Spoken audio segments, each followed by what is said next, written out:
I'm Adam Watson. I'm Julian Watson. This is Dark Center Mafia Power Hour. Today we're taking a look at Rumble Royale. You ever seen this before? No. I don't remember where I got this. Huh. I think I must have got it in like a comic lot that I bought because I don't remember actually buying this at a store. Oh. But opening up to the contents, there's some good stuff here. The first story is Infinite Kung Fu, The Pain Ingredient by Kagan McLeod. So have you ever read Infinite Kung Fu? No. All right, we'll get to that one in a minute.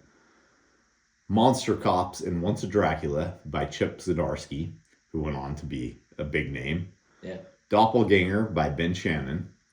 The Apocalyptics in Hyper Trash Psycho Bash by Cameron Stewart and Ray Fox. Thirsty Are the Damned by Samuel Hiti.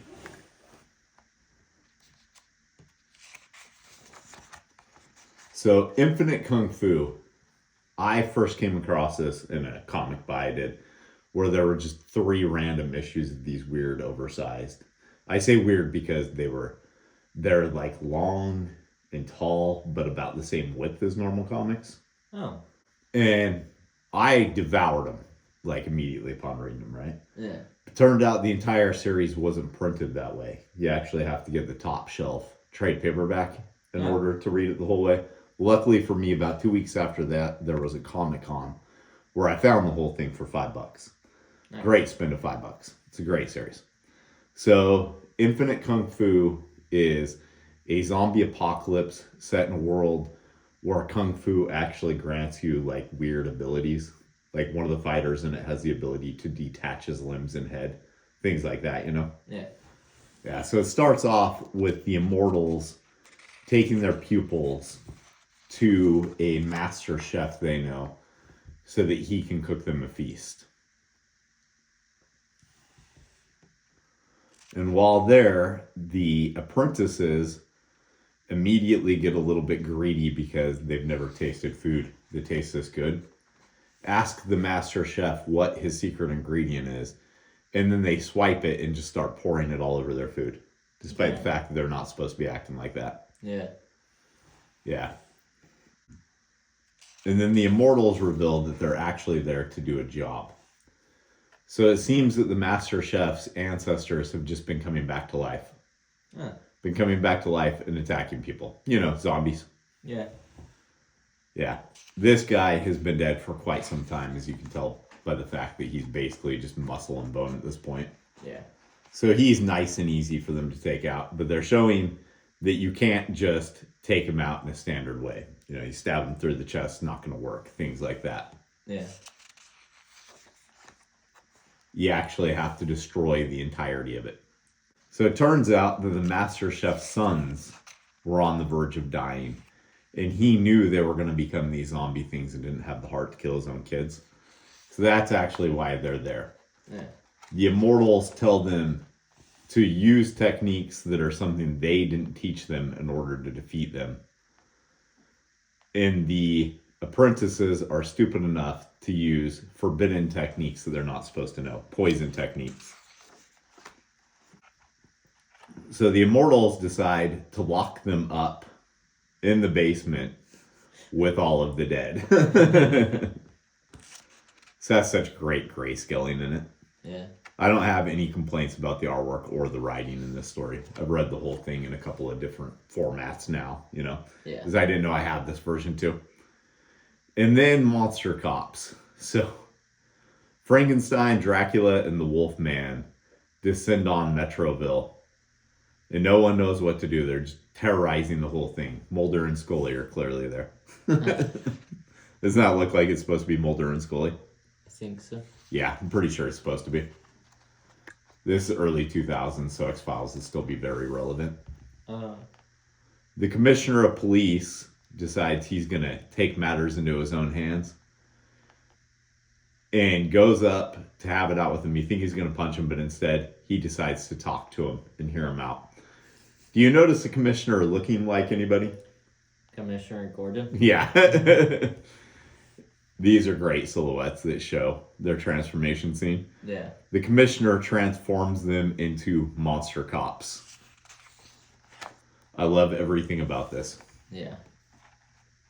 Yeah, so the monster cops are shaking down a guy who's known to steal ice cream trucks, apparently.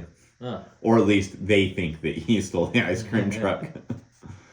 And are going to punish them when they're called back to the precinct. Turns out there's a guy there who's been bit by a vampire. So they immediately assume that Dracula's done it, despite the fact that he's been a straight and narrow cop and helped them out in their personal lives and been a friend of theirs. Yeah.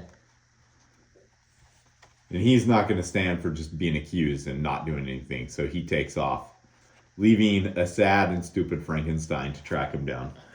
The commissioner tells him he's got to track him down, but Frankenstein was really looking forward to protecting ancient kitties in an Egyptian museum exhibit that's traveling, which is a job he was promised. Yeah. So meanwhile, the Wolfman is doing an autopsy. I don't know why he is. But he finds out the bites are not fresh on the guy's neck. They're 300 years old. That's when this vampire attacks. Turns out this was all a ruse on his part. He wants to get into the Egyptian exhibit and steal those kitties. Unfortunately for him, Dracula's been waiting in a sarcophagus because he figured this out long ago. And then we're met to some pretty damn good action scenes between Wolfman, Dracula, and the other vampire. Yeah. I don't really know Chip Zdarsky's work, but I thought he was primarily a writer. Oh. I was pretty surprised to see that he's such a phenomenal artist, too. Yeah. But then again, like I said, I don't know that much about his work because I don't read that many like mainstream Marvel books, and I think that's primarily what he does these days. Yeah. So, as they're fighting this vampire and losing, he makes his way to the kitty room to find out that that's where Frankenstein is. And Frankenstein is not happy to see that he hurt Dracula and Dogman, and lays a beat down on him that we don't get to see. It's off panel, but yeah. you know. But as they walk away, Wolfman ponders if it's even worth helping these humans when they turn on them so easily. And Dracula has an X-Men moment where he decides you have to protect those even when they fear and hate you. So then Doppelganger, it was pretty good, but I'm not actually going to showcase that one. Partly because I didn't understand the whole story.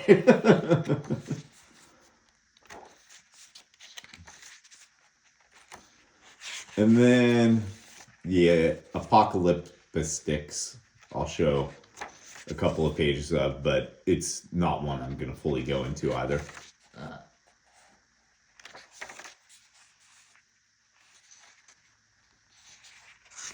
So I will go into depth on the last story, though, by Samuel Hiti.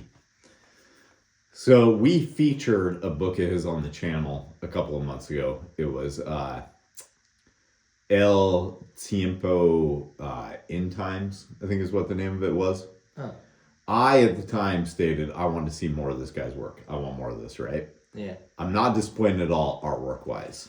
What I do have to say is the lettering in this is nowhere near as good as it was in End Times. Damn. It's hard to read in a lot of parts. Yeah. It starts off with an outlaw running away from lawmen. Or at least I assume that's what's going on. It looks like they're trying to hunt him down and hang him. They can't seem to catch up to him or get close to him without getting shot. This guy seems protected by the devil himself, or maybe he is the devil himself.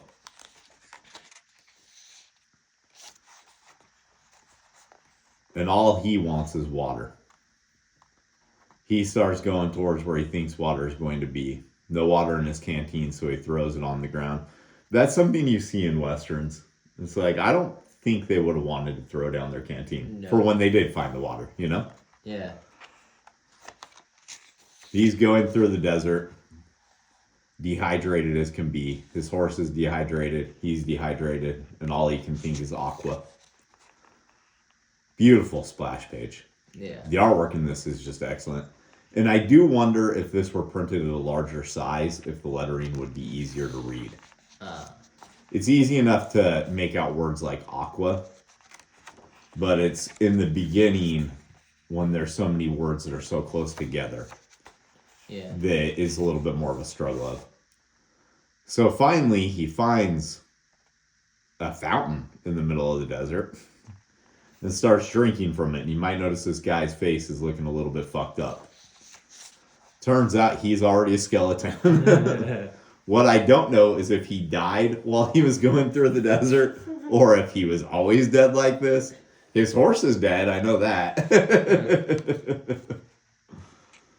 But yeah, the ending is a little confusing on that one. Is it good? Yeah, I actually like it, but... And then we have some nice sketch pages.